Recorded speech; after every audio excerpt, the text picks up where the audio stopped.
അവര് പറയുന്ന കാര്യമേ നാളെ പരലോകത്തിൽ ജനങ്ങളെ തമ്മിൽ കാണുമ്പോൾ പറയുന്ന രണ്ട് കാര്യമുള്ളത്. ഒന്ന് സലാമാണ്. അള്ളാഹു സലാം വ്യാപിപ്പിക്കാൻ തൗഫീഖ് നൽകട്ടെ, സലാം വ്യാപിപ്പിക്കാൻ തൗഫീഖ് നൽകട്ടെ. നാളെ പരലോകത്ത് പറയുമെന്ന് ഖുർആൻ. وبينهما حجاب وعلى الأعراف رجال يعرفونهم بسيماهم فنادى أصحاب الجنة أن سلام عليكم. സ്വർഗവാസികളെ കാണുമ്പോ അവര് പരസ്പരം പറയും അൻസലാമുൻ അലൈക്കും തിബ്തും ഫദ്ഖുലൂഹാ ഖാലിദീൻ. ഖുർആൻ ഞാൻ ഈ പറയുന്ന മുഴുവൻ ഖുർആനാണ്. സ്വർഗത്തെ കാണുമ്പോ സ്വർഗവാസികൾ കാണുമ്പോ പറയും അസ്സലാമു അലൈക്കും. സ്വർഗത്തിൽ വെച്ച് പറയാൻ അല്ലാഹു തൗഫീഖ് നൽകട്ടെ. അതിനെന്ത് ചെയ്യണം? ദുനിയാവിൽ വെച്ച് എല്ലാവരോടും പറയണം. സ്വർഗത്തിൽ വെച്ച് പറയാൻ വേണ്ടി ആമീൻ പറഞ്ഞാൽ പറയാം. അതിനെന്ത് ചെയ്യണം? ഇവിടെ വെച്ച് പറയണം. ആരെ കണ്ടാലും ഒന്ന് പറ സഹോദരങ്ങളെ, സന്തോഷത്തോടെ. എന്താ നമുക്കതിന് കഴിയാത്തത്? അസ്സലാമു അലൈക്കും ഒന്ന് ചിരിക്കാൻ പാടില്ലേ? അല്ലാഹു തന്ന വലിയ അനുഗ്രഹമല്ലേ. ഒരാളുടെ മുഖത്ത് കോപം വരണമെങ്കിൽ അവന്റെ മുഖത്തെ 60 ഞരമ്പുകൾ വർക്ക് ചെയ്യണം. ഒരാളുടെ മുഖത്ത് ചിരി വരണമെങ്കിൽ ആകെ 7 ഞരമ്പ് വർക്ക് ചെയ്താൽ മതി. അപ്പൊ ഏതാ ലാഭം? ഏതാ ലാഭം? ഒന്ന് ചിരിക്കണമല്ലേ? നമുക്കെല്ലാവർക്കും ചിരിക്കാൻ വലിയ മടിയാണ്. നമുക്ക് എല്ലാവരും മുമ്പിലും ഒന്ന് ചിരിക്കും. എന്നിട്ടൊരു സത്യവിശ്വാസിയെ കണ്ട ആര് വായിക്കൊള്ളട്ടെ, നിങ്ങൾ അവനോട് പറയും അസ്സലാമു അലൈക്കും എന്ന് പറയും. നബിതങ്ങൾ പറഞ്ഞ സലാം പറയാനല്ല, അഫ്ഷു സലാമു ബൈനക, സലാമിനെ വ്യാപിപ്പിക്കാനാണ്, പറയാനല്ല, വ്യാപനമായിട്ട് പറഞ്ഞു. ഇത് കേട്ടോണ്ട് സഹാബാക്കള്, അള്ളാഹുവിന്റെ റസൂൽ എന്ത് ചെയ്തെന്നൊരു സഹാബാക്കള് മസ്ജിദ് നബവിയുടെ ഭിത്തിയിൽ ഇങ്ങനെ കറങ്ങാൻ തുടങ്ങി. കൈ പിടിച്ചിട്ട് കൊച്ചുകുട്ടികൾ കറങ്ങണ മാതിരി കറങ്ങി വരുമ്പോ കാണുമ്പോ സലാം പറയും. തിരിച്ചെതിരെ വരുമ്പോ ഇവിടെ വെച്ച് കാണുമ്പോ സലാം പറയും. തൂണിൽ കറങ്ങിയിട്ട് സലാം പറയും. നമ്മളത് പറയണ്ടെന്ന് തീരുമാനിച്ചു. എന്തിനാണിത്? അള്ളാഹു തൗഫീഖ് നൽകട്ടെ. രണ്ടാമത്തേത് ഇൻഷാ അല്ലാഹ് ഇത് പറഞ്ഞ് നമുക്ക് അവസാനിപ്പിക്കും. നാളെ പരലോകത്ത് നിലനിൽക്കുന്ന ഒരേ ഒരു വാക്കേതാണ് ദിക്റ്. അൽഹംദുലില്ലാഹ്. അൽഹംദുലില്ലാഹ്. ഖുർആൻ. മൂന്നിനും തെളിവ് ഖുർആനാണ്. ഖുർആനാണ്. എന്റെ പ്രിയപ്പെട്ട സഹോദരങ്ങളെ, ഖുർആൻ ഒന്ന് പഠിക്കും. അള്ളാഹു തൗഫീഖ് നൽകട്ടെ. പക്ഷെ അത് പഠിക്കൂലേ? ഖുർആന്റെ സദസ്സ് ഉണ്ടാകണം ഇവിടെ. ഖുർആൻ പഠിക്കണ്ടേ? നമ്മൾ അറബി ഭാഷയെ സ്നേഹിക്കണ്ടേ? അറബി ഭാഷയെ സ്നേഹിക്കണം. ഗൾഫിൽ പോകാൻ വേണ്ടി അറബി പഠിക്കൂലേ? അതുപോലെ ഖുർആൻ ഓതാൻ വേണ്ടി പഠിക്കും. അള്ളാന്റെ റസൂല് പറഞ്ഞു, ഇന്നി യുഹിബ്ബുൽ അറബ ലിസലാസിൻ. 3 കാരണങ്ങൾ കൊണ്ട് അറബി ഭാഷയെ ഞാൻ ഇഷ്ടപ്പെടുകയാണ്. അന അറബിയുൻ, ഞാൻ അറബിയാണ്, എന്റെ ഭാഷ അറബിയാണ്. വലിസാനുൽ ഖുർആനി അറബിയുൻ, ഖുർആന്റെ ഭാഷ അറബിയാണ്. വലുഗത്തു അഹ്ലിൽ ജന്നത്തി അറബിയുൻ, നാളെ സ്വർഗവാസികളുടെ ഭാഷയും അറബിയാണെന്ന് മുഹമ്മദുർ റസൂലുള്ളാഹ്. സ്വർഗത്തിൽ സംസാരിക്കുന്ന ഭാഷ അറബിയാണ്. സ്വർഗത്തിൽ പോയി പഠിക്കണം. ഇൻഷാ അല്ലാഹ് പഠിക്കണം. നമ്മുടെ മാതൃഭാഷ ഏതാ?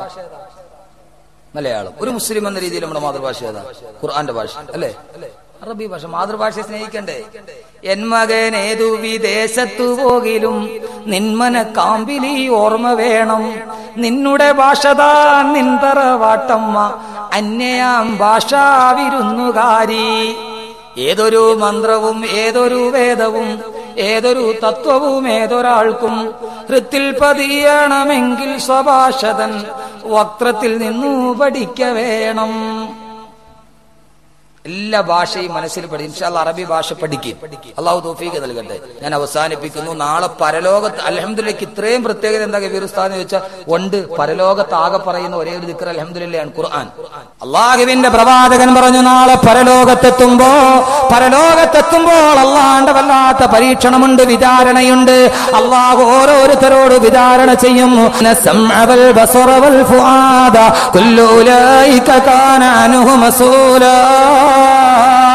അവന്റെ ജീവിതത്തിൽ ചെയ്ത സർവ്വതിനെയും കുറിച്ച് അള്ളാഹു കുത്തി കുത്തി ചോദിക്കും. ആ സമയത്ത് ചില സത്യവിശ്വാസികൾ അള്ളാഹു പറയും, അവരോട് നിങ്ങൾക്ക് വിചാരണയില്ല, നിങ്ങൾക്ക് ഹിസാബില്ല. തദ്ഖുലൂനൽ ജന്നത ബിഗൈരി ഹിസാബ്, നിങ്ങൾക്ക് ഇവിടെ വിചാരണയില്ല എന്ന സന്തോഷ വാർത്ത കിട്ടിക്കഴിയുമ്പോ അള്ളാഹുവേ വലിയൊരു വിഷമം മാറിക്കിട്ടിയല്ലോ എന്ന സന്തോഷ വാർത്ത അറിയുമ്പോ മലക്കുകൾ പറയും, നിങ്ങൾക്ക് ഹിസാബില്ല, വിചാരണയില്ലെന്ന് വിളിച്ചു പറയുമ്പോ ആ സമയത്ത് അവര് പറയുന്ന വാക്കെന്താണ്? അള്ളാഹ് തന്നെ പറയട്ടെ, വഖാലുൽ ഹംദുലില്ലാഹില്ലദീ അദ്ഹബ അന്നൽ ഹസൻ ഇന്ന റബ്ബനാ ലഗഫൂറുൻ ശകൂർ. അവര് പറയും, സൂറത്തുൽ ഫാത്തിറിൽ കാണാം, അൽഹംദുലില്ലാഹ്, സർവസ്തുതിയും നിനക്കാണ് തമ്പുരാനെ, അല്ലദീ അദ്ഹബ അന്നൽ ഹസൻ, ഈ വലിയൊരു വിഷമം നീ ഞങ്ങൾക്ക് മാറ്റി തന്നല്ലോ. അല്ലാഹുവേ അൽഹംദുലില്ലാഹ്. അവിടെ വെച്ച് അൽഹംദുലില്ലാഹ് പറയും. ഇത് നീ ആദ്യം പറഞ്ഞ് പഠിപ്പിക്കുക, അല്ല പഠിപ്പിക്കാൻ. നീ ഇത് പറഞ്ഞ ജീവിതത്തിൽ നിത്യമായിട്ട് പറയും, എപ്പോഴും പറയും, ഇന്ന റബ്ബനാ ലഗഫൂറുൻ ശകൂർ, അല്ലാഹ് ഞങ്ങളോട് വലിയ കാരുണ്യമുള്ളവനാണ്. അല്ലദീ അഹല്ലനാ ദാറൽ മുഖാമത്തി മിൻ ഫദ്ലി, അവന്റെ ഔദാര്യം കൊണ്ട് ഞങ്ങളോട് സ്വർഗത്തിന്റെ ഭാഗത്തോട്ട് പൊക്കോളാൻ പറഞ്ഞു. അങ്ങനെ അവർ ചെല്ലുമ്പോ ചെന്ന് സ്വർഗത്തിന്റെ മുമ്പിലെത്തും, സ്വർഗത്തിന്റെ കവാടത്തിലെത്തും. കവാടമൊക്കെ ഇൻഷാല്ലാഹ് അവസാന ദിവസം നമുക്ക് പറയാം. സ്വർഗത്തിന് 7 കവാടമുണ്ട്, 7 സ്വർഗമുണ്ട്. 7 സ്വർഗം ഇൻഷാല്ലാഹ് സമയം ഉണ്ടെങ്കിൽ പറയും. അങ്ങനെ സ്വർഗത്തിന്റെ വാതിൽ പോയി ഈ ഹിസാബില്ലാതെ പോയ ആളുകൾ ഇങ്ങനെ എത്തി നോക്കും. വാതിലിക്കടെ എത്തി നോക്കുമ്പോ പടച്ചവനെ, സ്വർഗത്തിൽ എന്തൊക്കെയാ ഒരുക്കി വെച്ചിരിക്കുന്ന, സ്വർഗത്തിന്റെ പഴങ്ങള്, സ്വർഗത്തിന്റെ കട്ടിലുകൾ, സ്വർണ്ണനൂലുകൾ കൊണ്ട് നെയ്തുണ്ടാക്കപ്പെട്ട കട്ടിലുകള്, ഹൂർലീങ്ങളായ സ്ത്രീകള്, പാലിന്റെ പൂട, തേനിന്റെ പൂട, കള്ളിന്റെ പൂട, അതിന്റെ എല്ലാം താഴ്ഭാഗത്തു കൂടി സുന്ദരിപ്പെണ്ണിന്റെ കാലിൽ കിടക്കുന്ന വെള്ളിക്കൊലുസിന്റെ പോലെ തടം തള്ളി ആർത്തൊടുകുന്ന കൊച്ചരുവികള്, അവിടെ കാണുന്ന സ്വർഗത്തിന്റെ സർവ്വതും ആ വാതുക്കലെത്തിയിട്ട് ഇങ്ങനെ എത്തി നോക്കുമ്പോ ഒരു മുഅ്മിൻ സ്വർഗത്തിന്റെ എല്ലാ അനുഗ്രഹങ്ങളും കാണുമ്പോ ആ സമയത്ത് അല്ലാഹുവിനോട് അവന്റെ നാക്ക് ചൊല്ലി പറയുന്നെന്താ, വഖാലുൽ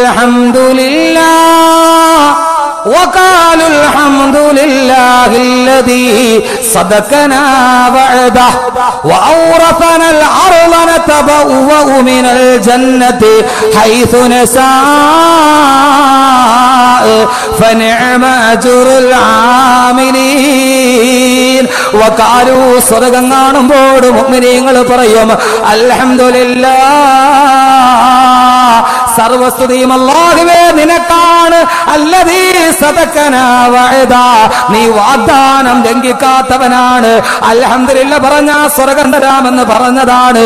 അല്ലാഹുവേ, സ്വർഗ്ഗത്തിൽ ഞങ്ങൾക്ക് വേണ്ടതെല്ലാം നീ വെച്ചിരിക്കുകയാണ്. അവസാനം അവര് പറയുന്നൊരു വാക്കുണ്ട്, കേട്ടുകൊള്ളുക, ഫനിഅമ അജ്റുൽ ആമിലീൻ. ജോലി ചെയ്യുന്നവന് കുറയാതെ കൂലി കറക്റ്റാക്കി കൊടുക്കുന്ന മുതലാളി നീ മാത്രമാണ് തമ്പുരാനെ.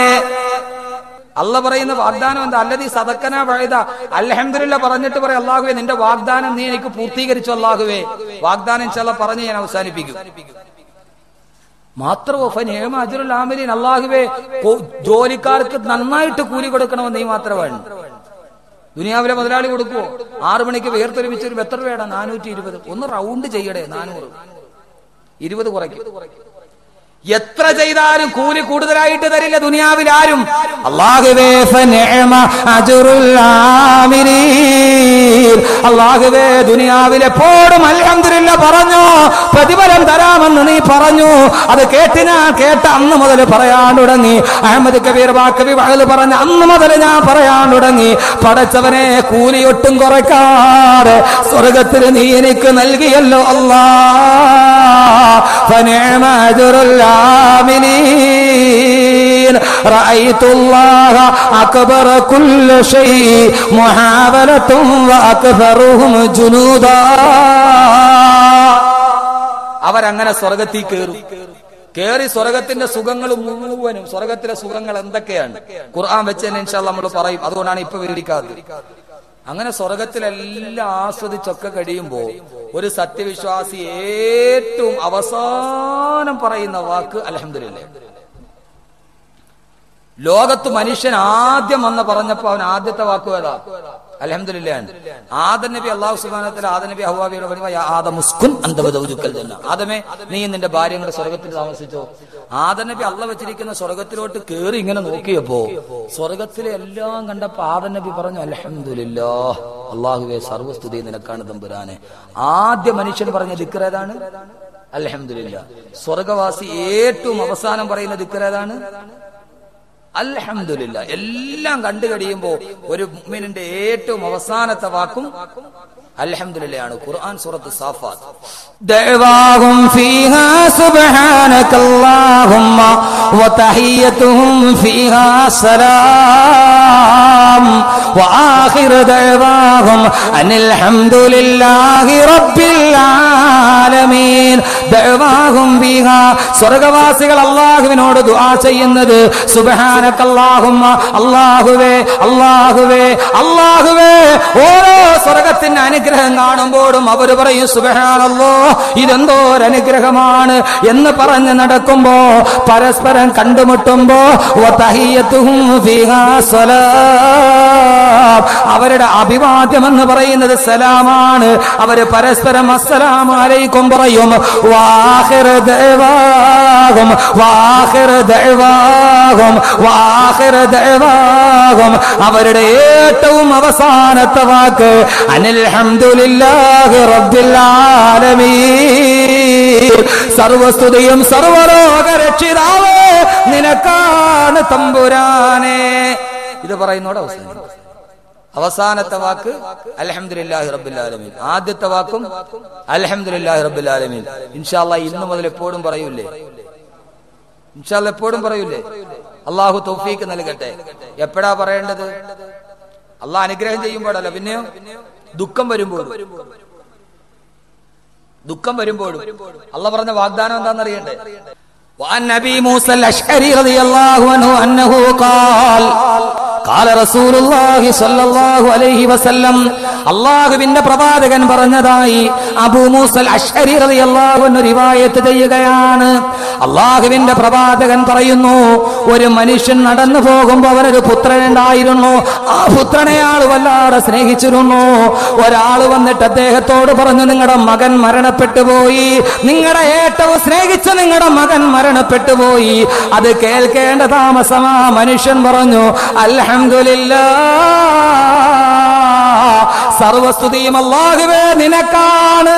ഇന്നാ ലില്ലാഹി വ ഇന്നാ ഇലൈഹി റാജിഊൻ. ഒരു മനുഷ്യനെ ഏറ്റവും സ്നേഹിക്കണം മകൻ മരണപ്പെട്ടു എന്ന് വന്ന് പറഞ്ഞു. മോൻ ഗൾഫിലാണ്, മകൻ മരിച്ചു കേട്ടോ. അയാൾ കേട്ടോണ്ട് എന്ത് പറഞ്ഞു? അൽഹംദുലില്ലാഹ് എന്ന് പറഞ്ഞ അർത്ഥം എന്താ?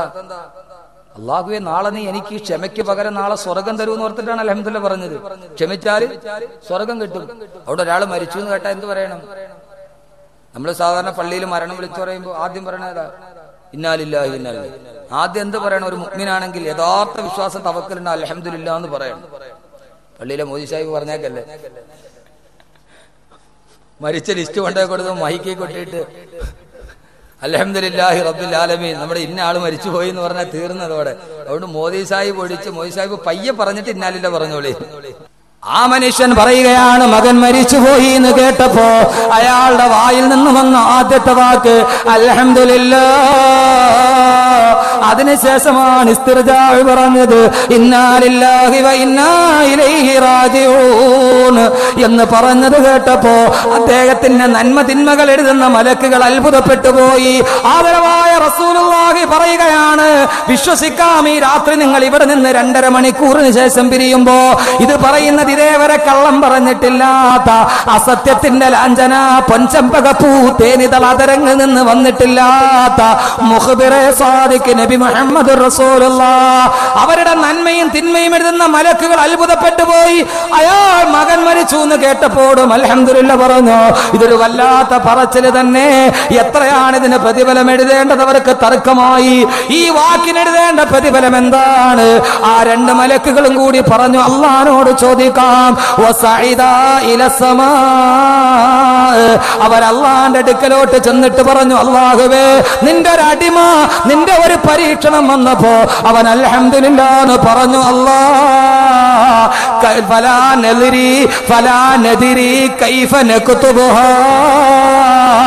ആ മനുഷ്യൻ എത്ര പ്രതിഫലം എഴുതണമെന്ന് ഞങ്ങൾക്ക് പോലും അറിയില്ല തമ്പുരാനെ.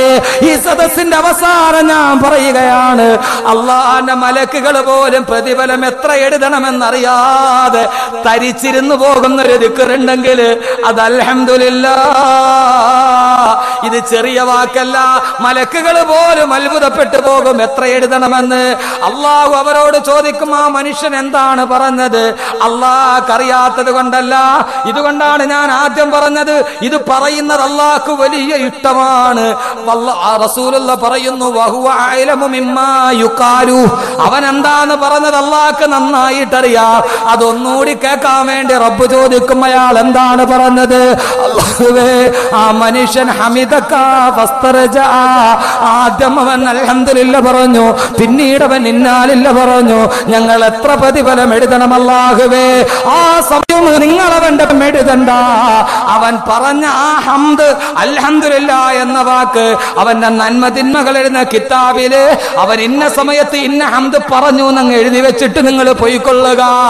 അവൻ മരണശേഷം എന്റെ മുമ്പിൽ വരട്ടെ. ആ സമയത്ത് ഞാൻ അവന്റെ ആ അൽഹംദുലില്ലയുടെ പ്രതിഫലം ഞാൻ അവന് നേരിട്ട് കൊടുത്തുകൊള്ളാം. ഇമാം അഹ്മദ് ഉദ്ധരിക്കുന്ന, ഇബ്നു മാജ ഉദ്ധരിക്കുന്ന ഹദീസാണ്. അല്ലാഹ് പറയും, നിങ്ങൾ ആ അൽഹംദുലില്ലാ അവന്റെ ഏടിലങ്ങ് എഴുതി വെച്ചേരെ. അവൻ മരണശേഷം എന്റെ മുമ്പിൽ വരുമ്പോ ഞാൻ അവനുള്ള പ്രതിഫലം അവന് നേരിട്ട് നൽകിക്കൊള്ളാം. ഒരൽഹംദുലില്ലാ എപ്പോ പറഞ്ഞ? ദുഃഖം വരുമ്പോ പറഞ്ഞു. ഞാനീ പറയുന്നത് അനുഗ്രഹം കിട്ടുമ്പോഴല്ല, ദുഃഖം വരുമ്പോ പറഞ്ഞ അതിന്റെ പ്രതിഫലം എന്താ? അല്ലാഹ് പറയും, അവനിങ്ങ് നേരിട്ട് വരട്ടെ. ഇൻഷാ അല്ലാഹ് പറഞ്ഞൂടെ സഹോദരങ്ങളെ? നമ്മൾ കച്ചവടക്കാരാണ് അല്ലേ? കച്ചവടക്കാരെന്ന് പറഞ്ഞാൽ എപ്പോഴും ലാഭത്തെ കുറിച്ച് ചിന്തിക്കുന്നത്. സാഹിത്യകാരന്മാരൊക്കെ എഴുതൂല, ഇത് കമ്പോളവൽക്കരണത്തിന്റെ കാലമാണ്. എന്താണ് കമ്പോളവൽക്കരണം? കമ്പോളത്തിലെ ആകെ ചിന്ത എന്താ? ലാഭത്തെ കുറിച്ചാണ്. അതുകൊണ്ട് മനുഷ്യൻ എല്ലാവരും ലാഭത്തെ കുറിച്ച് ചിന്തിക്കുക. മുതൽ മുടക്ക് കുറച്ച്